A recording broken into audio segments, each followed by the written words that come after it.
पूर्वी उत्तर प्रदेश में सत्संग करने गया, जिले का नाम नहीं लूंगा, वो भी सुन रहे।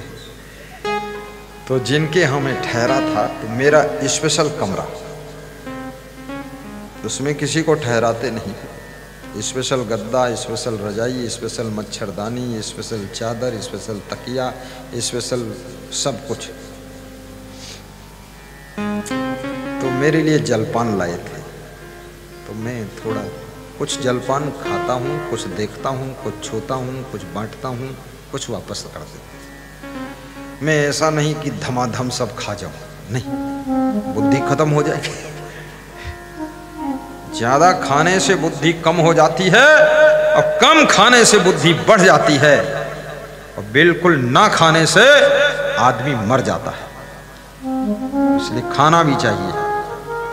समोसा भी खा लो एक, कोई हर्ज नहीं, जलेबी एक खा लो, कोई हर्ज नहीं, गोलगप्पे भी खा लो, पानी बतासे खा लो, रबड़ी खा लो, चाट खा लो, कचौड़ी खा लो, सब थोड़ा थोड़ा खा लो। खीर भी खा लो थोड़ी सी।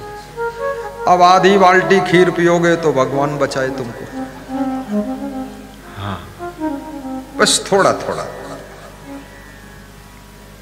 तो अचानक जोर से आवाज आई, लगा कोई दीवार गिरी है। तो जो भक्त जी थे बहुत जोर से दौड़े, दौड़ कर गए, और उनका जो सांस की गति थी वो फूल गई, और फिर वापस लौट कर आए 2-3 मिनट बाद। तो हमने कहा क्या हुआ? बोले सीढ़ी पे रेलिंग लगी थी ईंट की, उसको गिरा दिया बच्चों ने। हमने कहा कोई दबा तो नहीं? बोले दबा भी नहीं, और आपका ज्ञान था। क्रोध तो बहुत जोर से अंदर से आया, लेकिन सब हम पी गए और हंसते हुए फिर आपके पास आ गए। बोले भस्मासुर था मैं तो, मेरे क्रोध के कारण तो ऑफिस में झगड़ा होता है, घर में झगड़ा होता है, वाइफ से होता है, बच्चों से होता है, लेकिन जब से सत्संग मिला है 90% क्रोध की आग बुझ चुकी है, अब केवल 10% बचा है। जोश आ जाता है लेकिन कंट्रोल हो जाता है। याद रखना, ये क्रोध, ये गुस्सा आपकी भविष्य और भाग्य को बिगाड़ती है।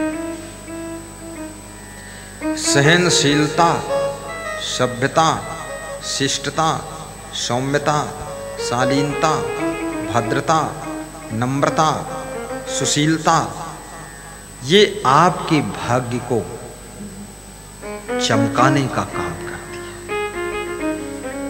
जैसे दूध में नमक डाल दो, दूध का स्वाद बिगड़ जाता है। दूध में नींबू डाल दो, दूध फट जाता है। दूध में मिर्चा डाल दो, दूध खराब हो जाता है। दूध में थोड़ी सी शक्कर डाल दो, दुगना स्वाद बढ़ जाता है। और दूध में इलायची डाल दो, और किशमिश डाल दो, गर्री डाल दो, काजू डाल दो, छुहारा डाल दो, बादाम डाल दो, थोड़ा चावल डाल दो, थोड़ी चीनी डाल दो, फिर दूध खीर बन जाता है। और उसकी कीमत, उसका टेस्ट, उसका मूल्य, उसका आनंद 10 गुना बढ़ जाता है। इसलिए याद रखना, तुम्हारा जो भाग्य है वो दूध जैसा है। इसमें अगर सद्गुणों की शक्कर डाल दोगे, सदाचार की किशमिश डाल दो, दया, क्षमा, संतोष के काजू, बादाम, अखरोट डाल दो, तो भाग्य सौभाग्य में बदल जाएगा, भाग्य खीर बन जाएगा। और यदि इसमें तुमने काम, क्रोध, लोभ, मोह, ईर्ष्या, द्वेष का नमक, मिर्चा ये सब डाल दिया, नींबू निचोड़ दिया क्रोध का, तो ये भाग्य का दूध फट जाएगा और आपकी किस्मत बिगड़ जाएगी। इसलिए मैं निवेदन करूंगा, भाग्य को सौभाग्य में बदलने की कोशिश करो। एक छोटी सी स्टोरी सुनाऊंगा, बहुत प्यारी स्टोरी है। ध्यान को एकाग्र करना, भाव से सुनना।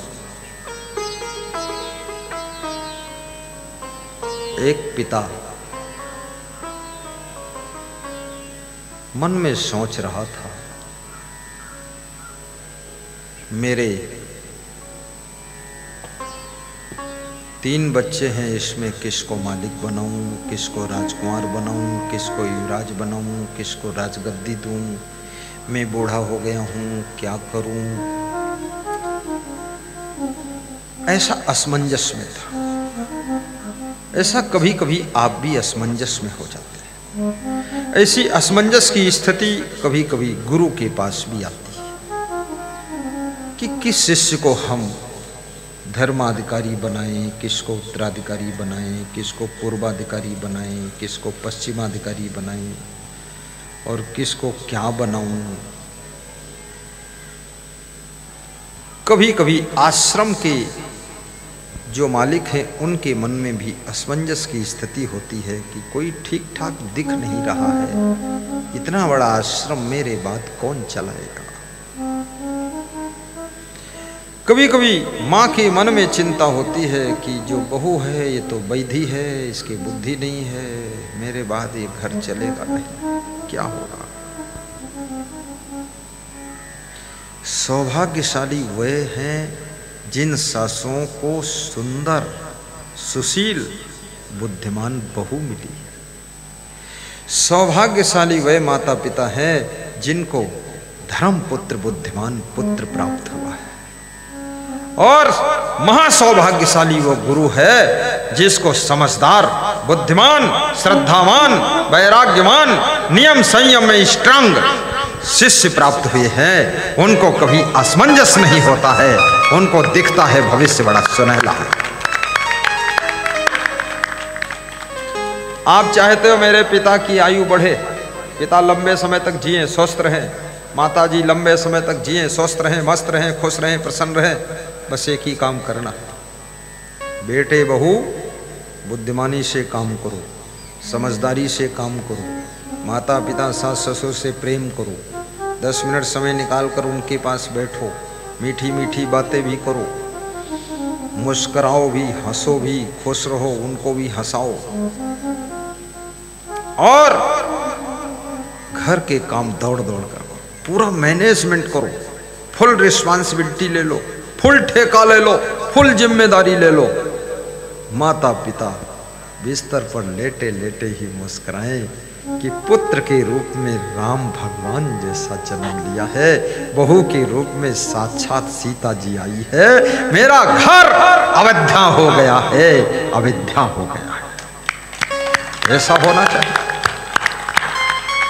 आलसी बेटा, आलसी बहू, आलसी चेला, आलसी भाई, ये सब टेंशन देने का ही काम करते हैं। माटी का धोंधा चेला, माटी की धोंधा बहू, माटी की धोंधा बेटा, माटी की धोंधी सासू, अरे सब मटिया मेट हो जाएगा, लुटिया डूब जाएगी। खटिया खड़ी बिस्तर गोल, बाबा जी की खुल गई पोल। सब चौपट, बुद्धि कुछ नहीं, विवेक नहीं, उल्टा पलटा काम करता।